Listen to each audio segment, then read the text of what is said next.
थंडीमध्ये अनेक लोक हात एकमेकांवर घासतात, ज्यामुळे हात गरम होतात आणि शरीरात उष्णता निर्माण होते. हा साधा वाटणारा कृतीचा प्रकार केवळ हिवाळ्यात उपयुक्त नाही, तर आरोग्यासाठीही फायदेशीर ठरतो. विशेषतः रक्तभिसरण सुधारण्यासाठी, डोळ्यांचे आरोग्य जपण्यासाठी आणि मानसिक तणाव कमी करण्यासाठी ही सवय उपयुक्त ठरते.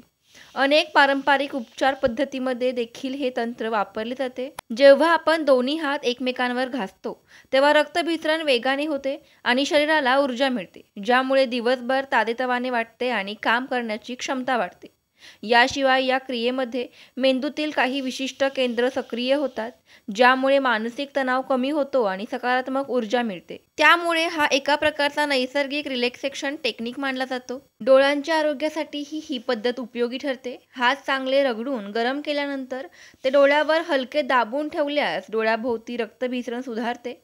यामुळे डोळ्यांना आराम मिळतो, तणाव कमी होतो आणि दृष्टी सुधारण्यास मदत होते.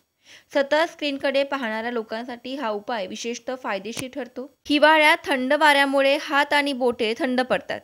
काही वेळा आखडल्यासारखे वाटते. अशा वेळी हात घासल्याने उष्णता निर्माण होते आणि स्नायूंना हालचाल मिळते. यामुळे हातातील जडत्व कमी होते आणि लवचिकता वाढते. तसेच ज्या लोकांना सतत थंडीत बोटे गार पडतात किंवा रक्तभिसरणाचा त्रास होतो, त्यांसाठी हा एक सोपा आणि प्रभावी उपाय आहे. एकूणच पाहता हा एक अत्यंत साधा पण प्रभावी उपाय आहे, जो आरोग्यासाठी फायदेशीर ठरतो. नियमितपणे काही वेळा ही प्रक्रिया केल्यास शरीराला उष्णता, ऊर्जा आणि ताजेतवानेपणा मिळतो. यामुळे रक्तभिसरण सुधारते, मानसिक ताणतणाव कमी होतो आणि डोळ्यांचे आरोग्य सुधारण्यास मदत होते.